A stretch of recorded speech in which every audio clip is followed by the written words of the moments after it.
Good evening, all. Thank you very much for your patience, but Jessica's on time. So without further ado, I will start the program. I want to start with our land acknowledgement. We are doing this semester, and we'll continue to do this as MSP to recognize the land that we live on, the land that we walk on, the land that we claim is not actually ours. So we are on the land of the we people, and I will give you 15 seconds to read our land acknowledgement.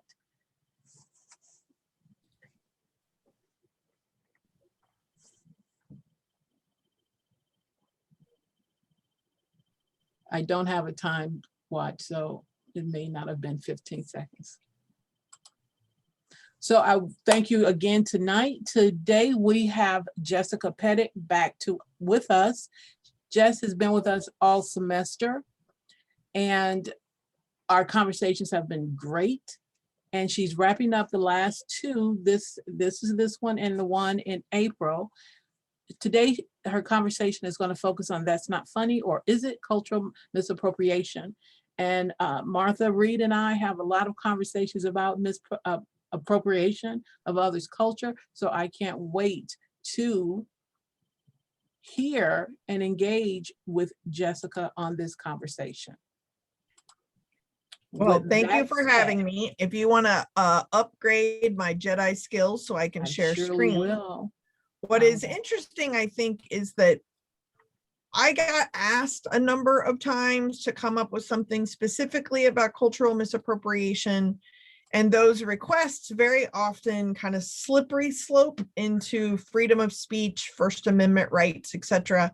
So I want to be able to kind of hit all of that at once, because we don't always know how they are similar. We don't always know how they are different. So even though they might not align, especially when I'm talking to an academic audience, they may not align exactly. The people that you are talking to may very well be getting all of this stuff confused. So I'm going to talk about all of it. Then throw in, as Dr. Urban alluded to, as a stand-up comic, you have a very different job at dealing with humor.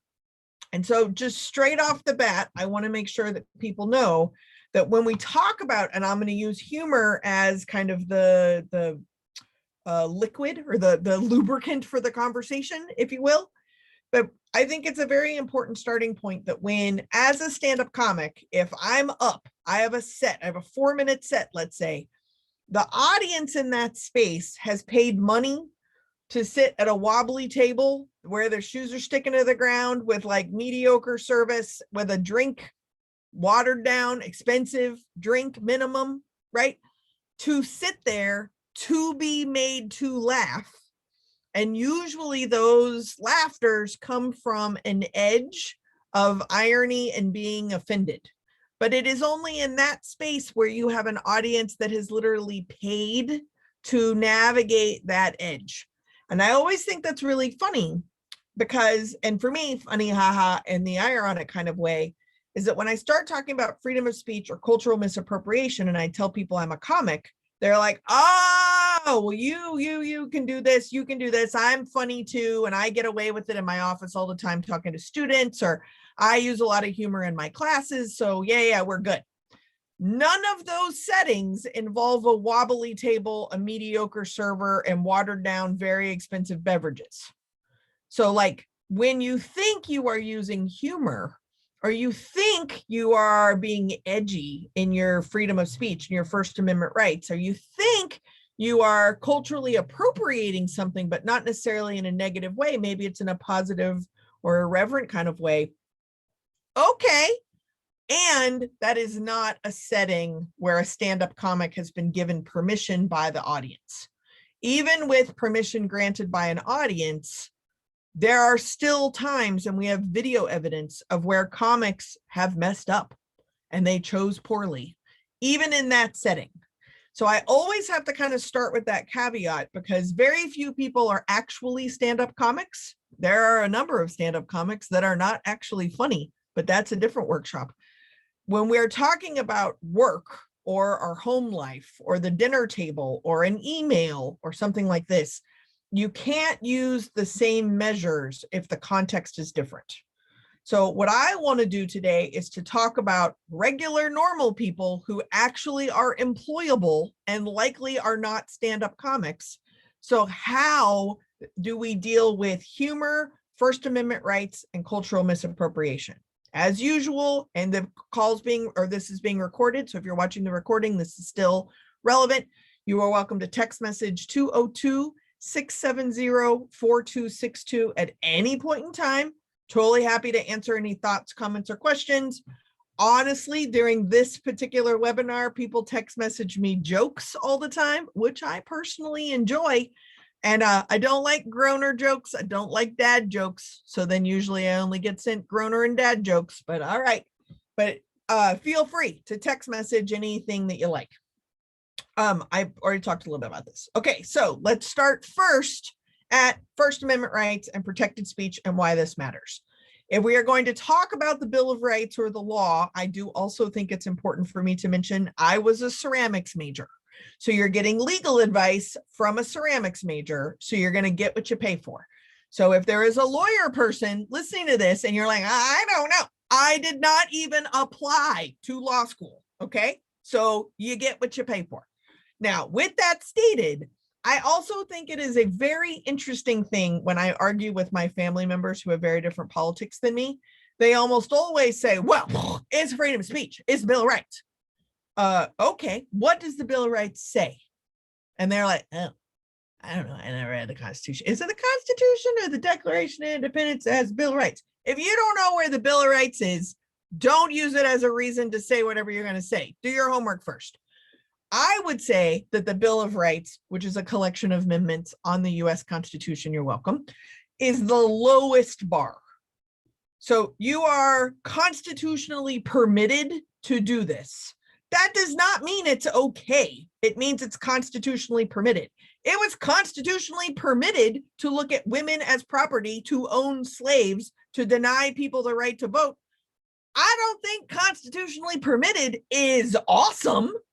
It is the lowest rung. So then community standards, our actual ethics and values, are on top of the Bill of Rights. So if you are doing something and your knee-jerk reaction is to be like, well, it's in the Bill of Rights, you're telling me to look under the dumpster fire that you have caused to say that it was justified to cause the dumpster fire. That is not a good argument, but let's talk about it anyway. I have to give a trigger warning. Also, an important thing about trigger warnings, you are not constitutionally protected from being offended. So there is a very good possibility I'm going to use an example or something in this particular webinar that might offend you. Welcome to the club. It is my constitutionally protected right to be offensive, but I cannot be hurtful. Well, what's the difference between being hurtful or causing harm or being offensive? The answer is a good lawyer. That's the difference. So here we go. There's your trigger warning. Are we good? Let's proceed. So we are in America. And when I say America, usually this is the kind of image that shows up, right? So America usually means a flag. It usually means military service. It usually means Christianity. It usually means a Bible for sure. And what's really fascinating is it almost always involves mom jeans and that haircut in the top right-hand corner. Now, what is important to understand is that this representation does not represent the United States of America, does not represent the land in which we are all on that we have stolen, let alone the fact that there are women in the military or that the military is what colonized that land in the first place, or that there are non-white people, we have to center whiteness when we start talking about America, that even exist here. There are also children that do not identify as boys. That is true. They're called little girls. Yeah, there's all different kinds of things that do not show up in this image. And if you are one of those things that do not show up in this image, then it is very interesting is that you are crystal clear that why is she using this picture? What is she doing? I said it came with a trigger warning. But what is fascinating is what kind of picture would you put in it that you then would feel included? It's not about diversifying this picture. You have your own little family picture, whether it's metaphorical or not, about what America means to you. And depending on what that is or where that comes from, this picture might change. So the definition of something that we think we actually have a common definition of is very, very different.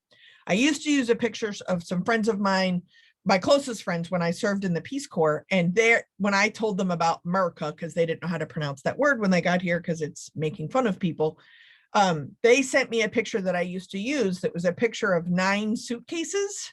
So when they emigrated from Bulgaria to Vancouver, Canada, they don't even live in the United States. But when they immigrated, that was 9 suitcases of hope and opportunity. And that's what it seemed. To me, it looked like heavy luggage. So recognizing when we start talking about what is appropriation, what is freedom, what is harmful, what is offensive, and what is funny, my definition could be very, very different than someone else's. And having everybody operate on my definition would be very boring. So recognizing that your definition may not be applicable to everyone is actually the first step of understanding what freedom means. It's understanding what our flag stands for. It's understanding as a constitutionalist what we mean when we say liberty and the pursuit of happiness is the actual space of listening and understanding as to what everybody feels. Not everybody is operating under the same set of definitions. Now, very rarely is patriotism actually equated to being able to understand that not everyone identifies exactly like me. But if we can start to understand that the Bill of Rights, being a constitutionalist, protected speech, my right to speak, and my right to pursuit of liberty and freedom is not equally accessible to everyone, now we are actually having a patriotic conversation instead of pretending that everybody is having the same experience. So this is one of my favorite cartoons because it's making fun of us in general. All right, so when did doing patriotic talk start? So I don't know when it started. It did not show up on my calendar. However, I would say I was born in 1974. Some of you should be gasping right now because you would never have guessed I was that old. That is called good skincare. But in my educational process, it was Vietnam vets coming back from Vietnam and arguing against the war that I was not. Now people are like, she wasn't conscious then. I learned about it in history class. So that is the first time that I remember people who were involved in the thing that they were fighting against, therefore would know more, in my opinion, about the thing that other people were fighting against. That's the first time that I remember that happening. Does that mean it's the first time? No. So I would also say like abolitionists who were arguing against slavery and helping free slaves, and then slaves who then did abolitionary work, that would totally count, but I didn't learn about that first. I learned about Vietnam first. So here we go. What is fascinating to me is that when we combine patriotism with freedom of speech, we often are limiting freedom of speech because we think speech has to be a certain way in order to be patriotic. When we actually start talking about democracy and what patriotism to a democratic system actually is, it is actually seeking discord. The idea of saying something that produces more speech is what is actually protected by the First Amendment. So when I say something and your response is, whoa, Jessica, what? We need to talk about this. That is protected. Now, specifically, because I do this a lot of times on academic settings, there is a little caveat. It's maybe like a frontage road that we call academic freedom.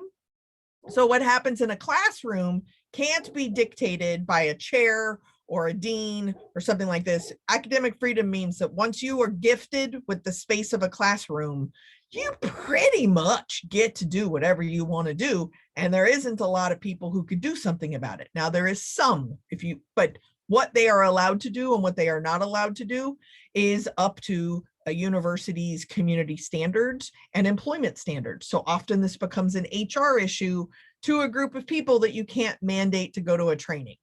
So when I do something about like names that people want to use or pronoun usage or something, and the registrar's list that is given to the professor in class, those do not often align, but it is actually up to the professor to say, you know what, this system I don't like. I want to be a better ally. So I'm going to take a workshop and learn how to actually ask in a classroom how to do roll the very first time and use people's names and their preferred pronouns or the pronouns that they use.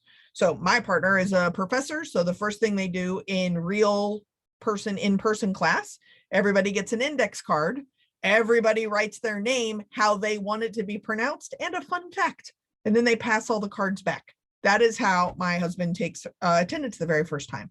There's a million ways of doing this, but that is actually the equivalent of a Vietnam vet deciding that the system that has led to the Vietnam War is not good enough and that they are actually going to do something more.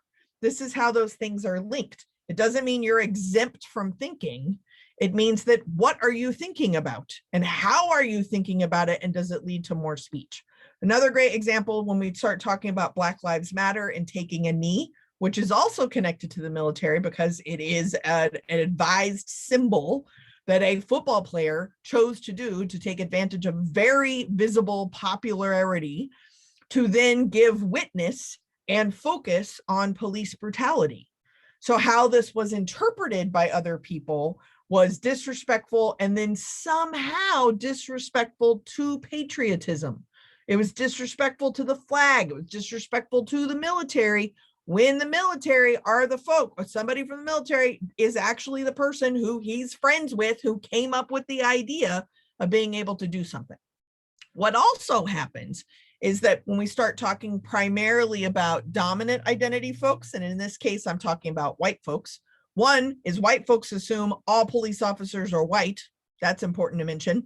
And number two, we also assume that if somebody is taking a knee around police brutality, that makes me uncomfortable because I haven't experienced police brutality to the degree that other communities have, which is why they are taking a knee in the first place. So because I don't know about that, I'm going to switch the conversation to something I do know more about. So police brutality is about violence. Okay, what do I know about violence? Let's go to the military because war is violent. And so now I'm on the same channel, but I've changed the conversation to something I'm more comfortable with, which, by the way, means taking a knee is protected speech because it led to more speech, even though that speech is actually about a different subject because I'm uncomfortable with that subject. Still protected speech. So if we have those things, now we have part of my job security is a gaggle of women doing charcoal masks. They can't not post this on social media, and they certainly can't not post this with some kind of ironic little funny thing about Black Lives Mattering because they will say, and these four women actually did say, that they didn't realize that this could possibly be confused with blackface. They didn't mean to be offensive. They were trying to be funny. When you are trying to be funny, is there a wobbly table and bad lights and very expensive watered down drinks? No? Then you are actually responsible for whether or not that humor worked or didn't work. Side note, if you are in a stand-up comedy bar, you are still responsible. It's just a lot more flexible, and they're usually a little tipsy, so it works out a lot better. When we start thinking we're being funny, we honestly aren't actually even noticing if we are appropriating in a positive or negative way another culture, because we're not actually trying to misappropriate. We're actually just being racist. That's how that works. And actually just being racist is protected speech. It is completely protected in this country to be as ignorant and stupid and dumb as you want to be. And if it leads to more speech, it's even more protected. Do you see how that works? Where is the subjectivity between doing harm, inciting violence? What was my answer earlier? An expensive lawyer. That's the difference. So it's very subjective, So then when someone tells you that what you've done is really landed on me in a negative way, it is protected because it led to more speech. But it's up to your own values and ethics and the community standard in which that speech occurred to determine whether or not you would like to find out how to correct your speech, or you're going to take responsibility for it and lean into it and do it again.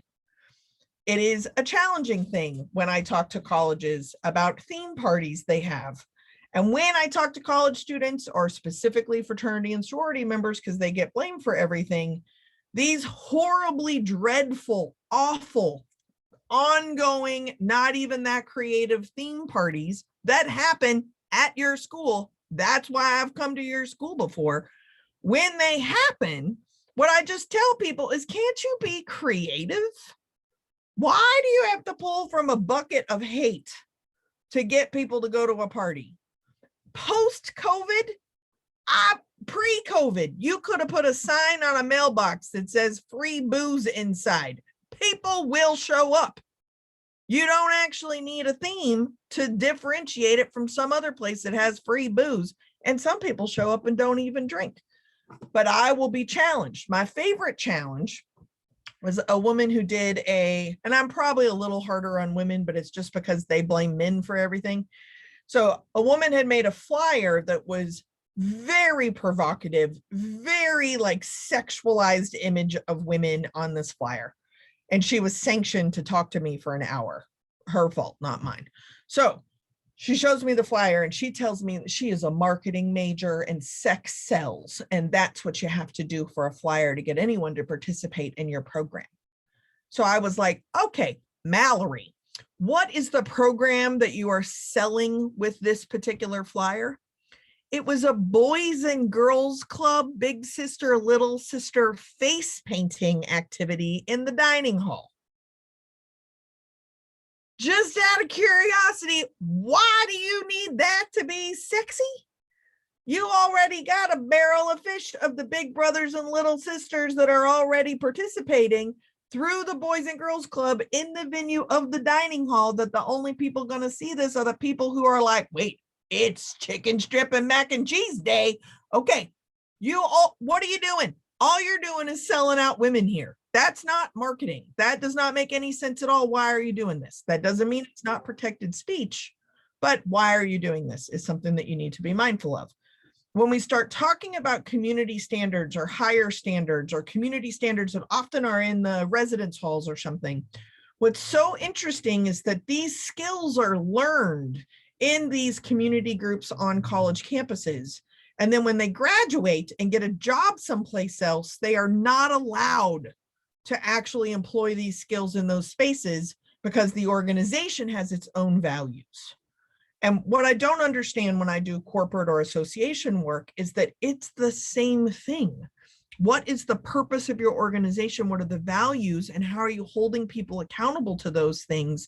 That should be a shared community standard that we lift everyone who works in this place, every member of this association, we lift to expect them to be to this higher standard. We actually unlearn. Those are my dogs, and someone just rang the doorbell, and that is dangerous. But good luck. If we can be responsible for our first thought, the world would be amazing and perfect. But I don't know if you've met people. It's really hard to be responsible to your first thought.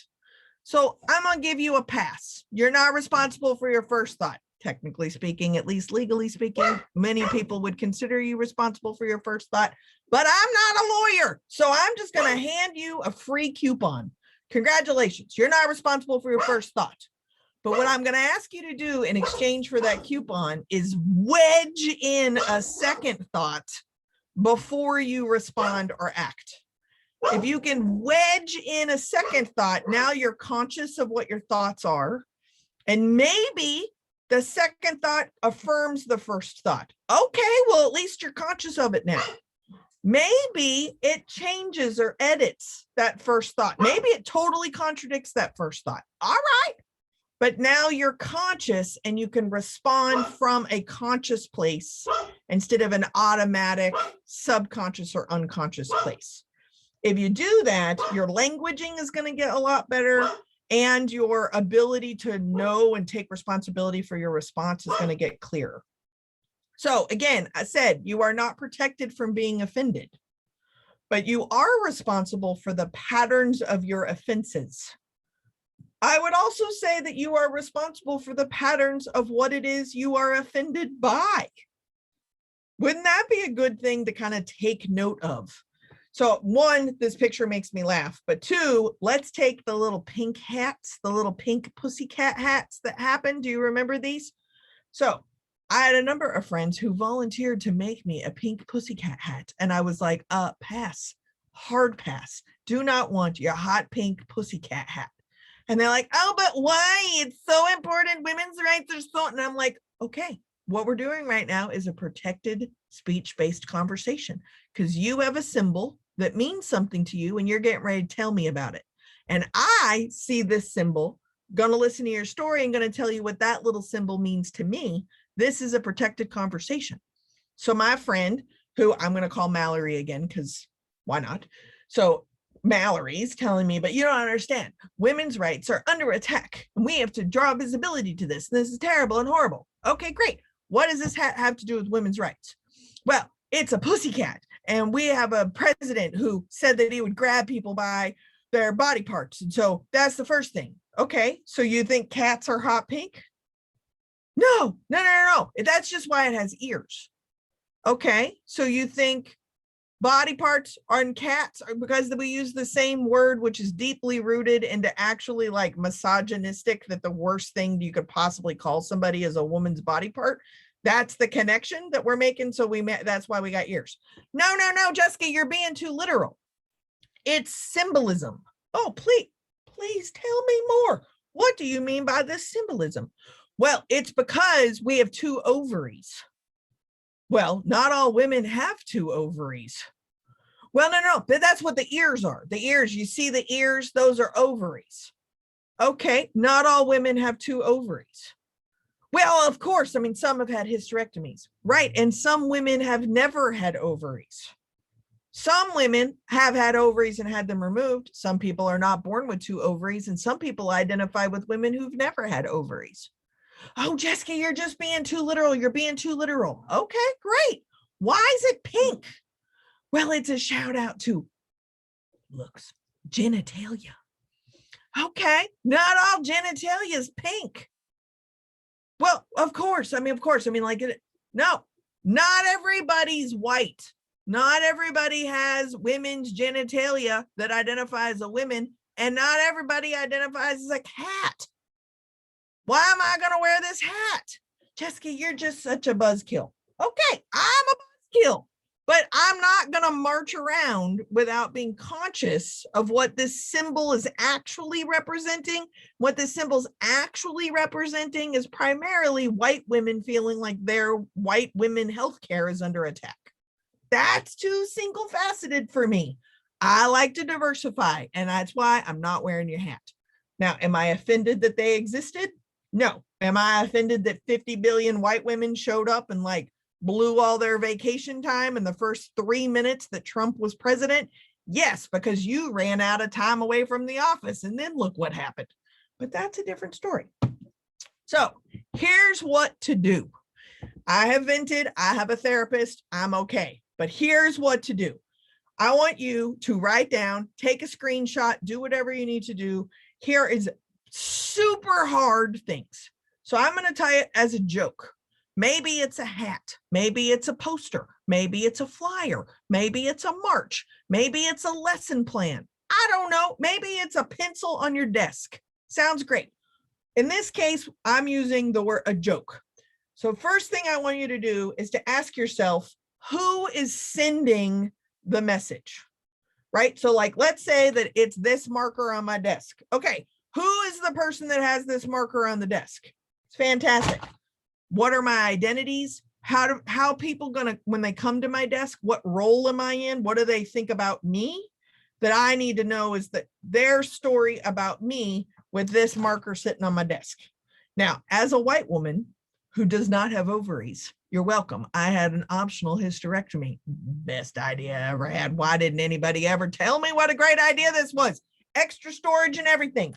But if I were to wear a pink hat, my friends of color, my trans women friends, my trans men friends, my gender nonconforming friends, my friends who don't have access to health care, and my Trump supporting friends might be very surprised by my choice because of my identities and what I say I'm going to do. Why is this symbol on your desk? You need to know what they might be thinking of. What they might be thinking is based on who is the sender or the teller or the wearer or the person hanging up who are you? Okay, that's number one. Number two, who are you doing this for? What is your intended audience? When I put this on my desk, who am I hoping sees it? Who am I hoping doesn't see it? What is the targeted audience I'm shooting for? The reason why you need to know that is that somebody not in that targeted audience may see it. Now you are making an informed choice of either taking that risk or not using it. Does this make sense? Who are you? What story are people writing about you connected to that thing? And then when you do that thing, who are you intending to receive it? If it's a flyer and you think it is only people on campus who are going to see that flyer, it is important to recognize some people show up in public buildings to go to the bathroom. Some people show up to ask for directions. Some people have friends or guests or parents or children or significant others. Those people might be unintended targets, but that doesn't mean they're not going to see it. Same thing goes with emails. People think, well, I just forwarded it to the cool people in the office. Okay, well, they forwarded it to HR, right? So like it goes multiple ways. What are you can be intentional or unintentional. And when you choose to be intentional or unintentional, what you're doing, you go ahead and do whatever you need to do because it's protected by the Bill of Rights. Okay, great. But who is the unintentional target or unintentional receiver? And what kind of information might they surmise from this out of context? Now, are you responsible for all of that? No. But if you were to have this conversation with yourself before you release the Kraken, chances are you might at least be responsible for whatever the impact is once you have released the Kraken because you have asked yourself these 4 simple questions beforehand. You can still choose to do it, but now you know why you're choosing to do it instead of forward, right? Like that's an important thing. I was just doing homework. I was reading a bunch of articles. In reading these articles, I forwarded it to like 13 different clients because I thought it was interesting. Now, the article is from the Harvard Business Review. The likelihood of it being offensive is low. But each one of those people that I forwarded the article to, I had to name my relationship with them. I had to talk about why this part of the article made me think about them specifically. And I don't even know if they'll read it. Have you seen your inbox lately? They might get it in 2027 and be like, who is Jessica? I don't know. Oh, this article is really interesting. But each one of those emails, I treated as an email to my intended target, explaining why I was attaching the article and moving forward. If I do that with a joke, guess what? It's going to become a habit with a business article. Now I'm being a little bit more responsible for my own speech, whether it's protected or not. I'm being responsible. When we start talking about cultural appropriation or cultural misappropriation, the easiest thing is that if it is connected to another human being that is not you, don't do it. Because you either intended or you didn't intend, and someone received it intentionally or unintentionally, the likelihood of it being a miscommunication is high. But, okay, so I went to Mongolia. And while I was in Mongolia visiting very good friends of myself, the eldest woman in the little village that I stayed in made me a dell, which is like a full-length satin robe thing. It is stunning and gorgeous. And I'm not Mongolian. So I accepted the gift. I understand that culturally, like I am now part of that village because of the pattern that's in the satin. I am honored. I am stoked. I can't believe it. It's fantastic. Come back to the United States. I want to wear it. I can't wear it. Now, the reason why I can't wear it is that I don't get to walk around with a pamphlet and explain the authenticity of this rope. So then here's your litmus test. Oh, well, I'll just wear it on Halloween. Because on Halloween, you can wear anything you want to. Oh, okay. So this gift, I'm going to reduce to like a Spider-Man costume because then I have the leeway of not having to explain to people why. Now I'm literally belittling what it means so that I get to wear it in a place without me being challenged. Nope, still in the closet. Can't wear it. But it means something to me, and out of respect for that culture and that relationship, I haven't turned it into a costume. That is because I'm responsible for what messages I'm sending and what I'm saying out there.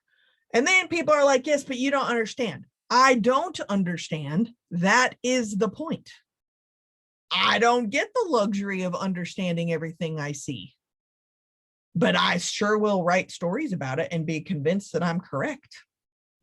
When I was traveling around Ireland, my brother-in-law lives on the west coast of Ireland, and I love taking pictures of funny signs. It's just something I do. So this particular sign, a road rage area, the little bubble with the like somebody is cussing, that's a sticker that's been added to the sign. So it made me laugh. Well, in at least this particular area, road rage in this particular genre doesn't mean guns and shooting people. Welcome to America. What it means is that it could spit up gravel and actually damage your windshield. But because of America, I thought this meant guns. So then I didn't understand what the gravel was doing. So then I was thinking, is it litter? Are they weird flowers? Are they driving through a landscaped area? What is happening? Because I don't refer to gravel being shot up onto a windshield as road rage, right? Okay, so first off, that's a really important thing. And number two, I think it's really important to understand that I find this funny. My brother-in-law did not understand what I thought was funny, but that little cussing sign was obviously put there probably by somebody in California because we have a real road rage problem, right? So what I find funny is that a tourist also found this funny in a place where they don't find it funny. Welcome to humor being weird. The words that we use are really important. Why are we doing this? If you change the context, does it make someone blush? When you change the context, much like that sticker, my brother-in-law still thinks I'm weird and refers to the funny sign pictures that I take. Because imagine somebody from a different culture, you're walking them around and they take a picture of a stop sign and you're like, I don't get it. What's going on? It's a different sense of humor. When I lived in Bulgaria, there is nothing funnier than zipper jokes in Bulgaria. It's kind of like your mama jokes here, right? Your mama jokes are not funny, but you tell one your mama joke and then somebody else tells a your mama joke and they pile on top of each other. That's what happens with zipper jokes. I used to teach high school, so I had to listen to a lot of zipper, zipper, zipper, zipper, zipper, zipper. They never got funny. I'm also not Bulgarian, but I know that to them, this is funny. So then when I would like talk with my students, I knew that I had a good rapport with them when they would initiate some kind of zipper joke situation with me, to which I then had to learn a couple of zipper jokes so that they would feel like we had some kind of rapport. Do I remember any of them? No, they weren't funny. When we start talking about politics, this is where cultural appropriation, freedom of speech, your own opinion, what is protected and what isn't protected is dangerous. Because what ends up happening is we have to employ our own confrontation skills. I don't want to do confrontation. Okay, fine. So just go back to being responsible to your first and your second thought. Ooh, that's really hard too. Okay, great. You get to confront yourself or you get to confront other people. Which would you like to do? I'm just saying, if you confront yourself, you can do that in the privacy of your own home while you're brushing your teeth. That's why I try to focus on confronting yourself. So The next several slides will be things that I think are hysterical because I also think they're really powerful, and they're actually the balance between confronting yourself and confronting other people. Thoughts and prayers versus policy and change. This meme usually shows up after yet another school shooting. I was not raised religious in any way, so I often have to ask people when they ask me for their thoughts and prayers, like, is this kind of like a laser beam thing that the more people focusing on thoughts and prayers in their one area, the more powerful those thoughts and prayers come? Or is this like a switchboard situation where you just want all the lights to blow up so that one call gets answered? How does thoughts and prayers work for you? Because in my world, I would like one policy to be written and change. It's not a laser beam or a switchboard. I just would like somebody to do something. That's a very interesting conversation, and some people would call that confrontational. For the record, the laser beam thing seems to be most of my Christian friends. That's how they view thoughts, or that's how they view prayer, is they just need a lot of people praying at the same time in like a intensity or something. Who knew? All right. Is the humor at someone else's expense? Are they aware that you are making fun of them? Is it a roast? So if it doesn't have watered down drinks on a wobbly table and bad lighting, maybe you're at a roast, which the theme is to make fun of the person. And for the record, the person that's being roasted usually requests to be roasted. That's how you know. That's how you know you're at a roast, is that the person says, my 50th birthday's coming up. I would like a roast. And then what ends up happening is all your close friends get together without you and actually talk about how much roasting can you actually handle. And if it's not much, it's not going to happen. That is how you know. Stand-up bar and a roast, different things. Otherwise, you're just at the dinner table. Very different. So, good questions to ask yourself. This particular image has been my screensaver for the last 5 years. And the reason why I think this is funny is that, is it liberty or justice? And when we start talking about politics, liberty and justice are both supposed to be working together. And it didn't take into account the Constitution. When 3 branches of government have all been infiltrated and or purchased by corporate dollars, they don't work as well. Now what do we do? Okay, here's another one. What the media choose to cover. This gets to our comfort of violence. But our comfort of violence is that violence, or the negative, spreads far faster. So that's what we click on, which makes money for the media. So that's why our media coverage is very skewed, because it needs clicks. So it is actually reporting the truth, but the stories that we see are not always the full context, because the full context might be less exciting and lead to less clicks and less forwards. This is one of my personal favorites. It does not have to be a problem for you to be a problem for someone else. That's why I like this joke. So these well-intentioned eagles, they do not have the experience of a mouse. So they don't see the owl as a predator. They see the owl as like a counterpart. That does not mean the mouse is not in danger. Get it? I love that one. Somebody wants to take, do you want to take a screenshot of this one? Dr. Urban, I see you waving your hands. The reason why I like to use these is that when I'm in a diversity training, and I say quite often, it does not have to be a problem for you to be a problem for someone else. That is a really poignant point. But when an eagle says it to another eagle about an owl being a predator over a mouse, we can laugh about it. And then what happens is you're like, oh, wait a minute. Do you remember that trainer person saying it doesn't have to be a problem for you? This is where humor is a great educational tool. If you can slow down enough and distance yourself from it enough, then you can actually have a conversation about what that happens. That's literally how jokes work. When you have a bunch of stand-up comics together, we're not laughing. We are very intense, very boring people who are talking about a sentence that's like, I picked up a cup, or did I pick up a cup, or did I pick up a cup? Like, that's the kind of conversations we're having. They're not fun. Everybody thinks comics are so funny. We are really deranged people who understand that a 2-beat pause versus a 3-beat pause changes everything. If you can then find humor in things that are not humorous, then I think it also provides some humanity. So you may remember, and it's still happening, that there are children who are being separated from their parents as immigrants or as refugees at the border, and they are literally being kept in cages or buildings. At least now there's some intention for them to be treated somewhat humanely, but water and soap have only increased because of COVID, not because of like health conditions. Anyway, that July 4th, this cartoon came out, and it was so powerful to me to think about what independence means. And it was July 4th because people don't celebrate June 13th, which they should, but that's a different story too. But if we're going to talk about liberty and justice for all, the pursuit of happiness and independence, and do something patriotic, does it matter that that is not equally applied because we don't actually value human life equally? That is a very deep thought summed up by a pretty little cartoon. That's what humor does. When we begin to understand how humor is a tool that also leads to more talk, it leads to more speech.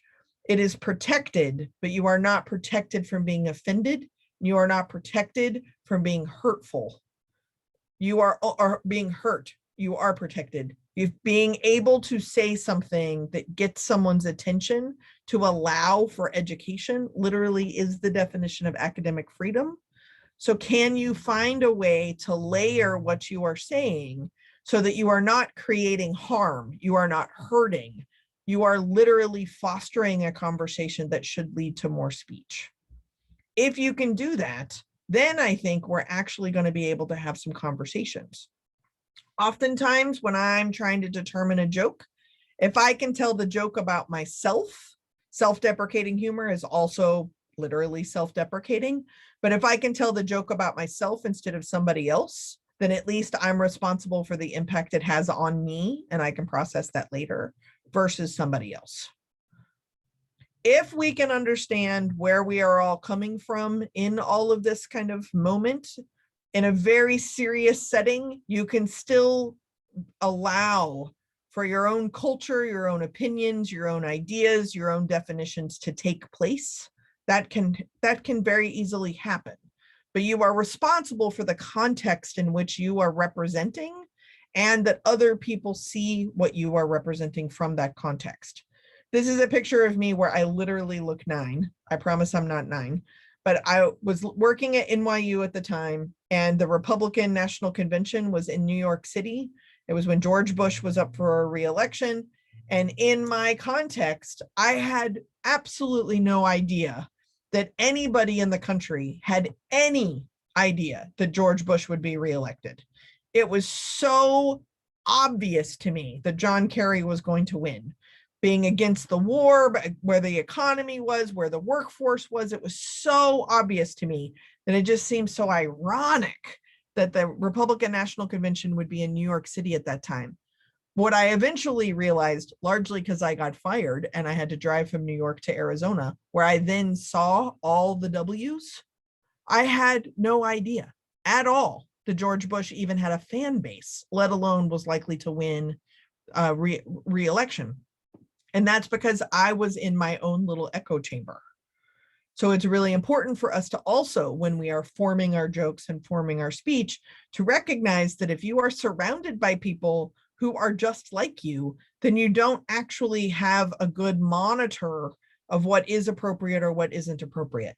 When we talk about diversifying committees or things like this, tokenization is real, and actually having somebody who's different than you isn't enough. They also have to have space to be able to speak, say things that are different than everybody else in the room, because that is actually what you are valuing and tokenizing them to do, which means you need to listen to them and be able to go from that.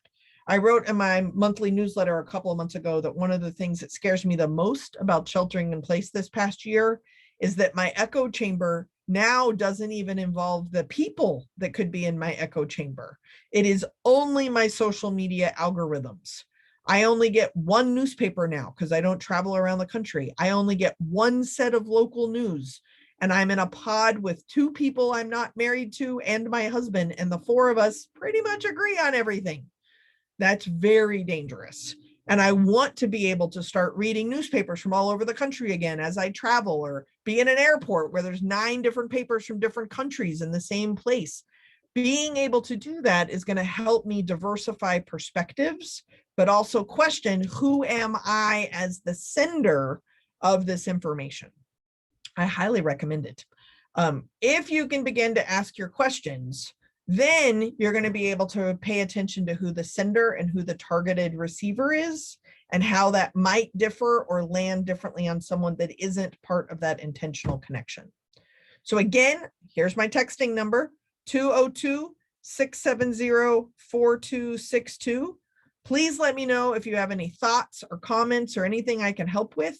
But that process, if I had just started with that, people are like, oh yeah, I do that all the time. But we don't, because we don't like to confront ourselves and we don't like to confront other people. So just out of curiosity, how you doing out there? What are your thoughts, comments, and how can I help? Well, if you have questions, you know, you can unmute yourself. You have that ability, but I have one thing that resonated. You had me thinking though, Jessica. One That's thing my that job. I know was that I micro think the whole appropriation, because I literally won't buy a mask that's being sold by native tribes because I don't want to be seen as being, you know, I don't want to be seen in the wrong light, because I know I'm not native, but then I'm not supporting their cause. So it's going to that extreme that you're not doing things that should be normal or regular for you because you're scared of how it will appear.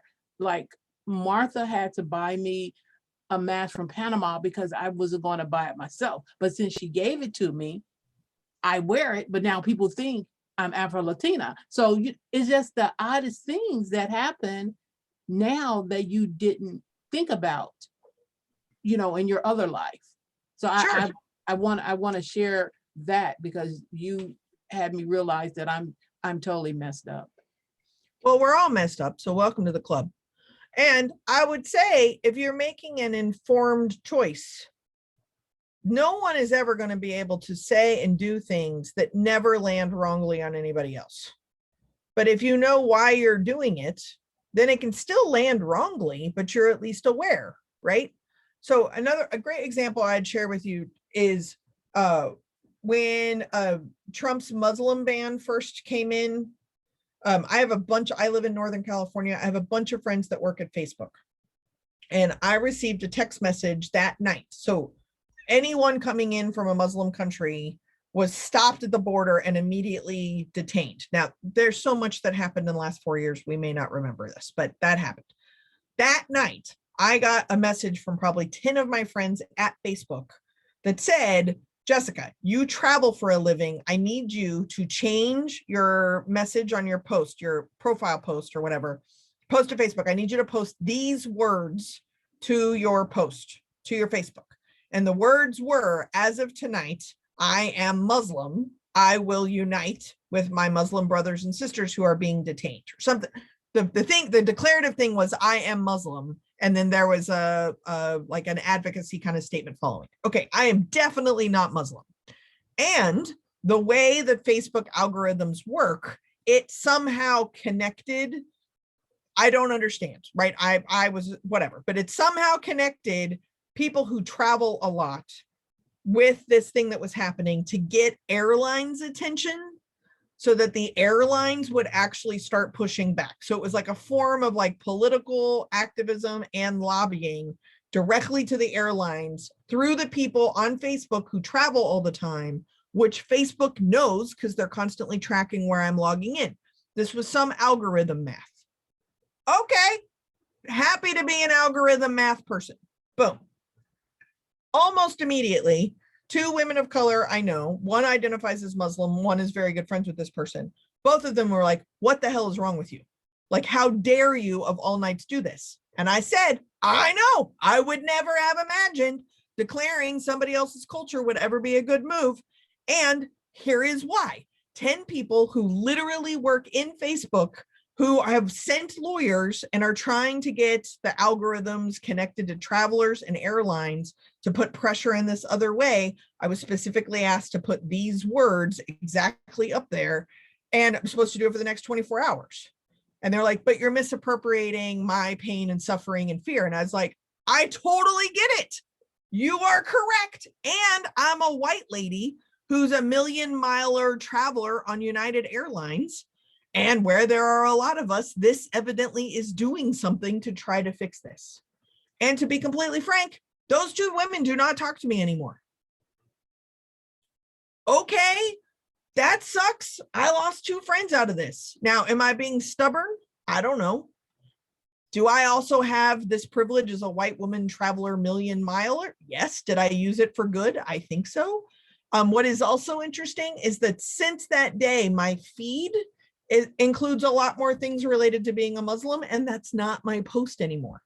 But it shifted something in my algorithms, right? Am I a jerk? Yes, 100%. Should I have done that? I don't know. Should I have taken it down? I don't know. Is my individual Facebook post the reason that that policy was revoked? Probably not. And I was crystal clear as to why I was doing it.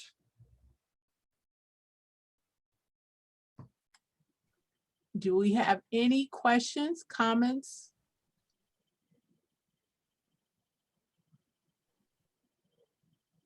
Somebody sent me a joke. No way. Yes. Was it you, Vicky? I don't know. I only know the number, but here it is. Are you ready? Okay. This always happens on this workshop. I sold my vacuum cleaner. It was just gathering dust. Wow.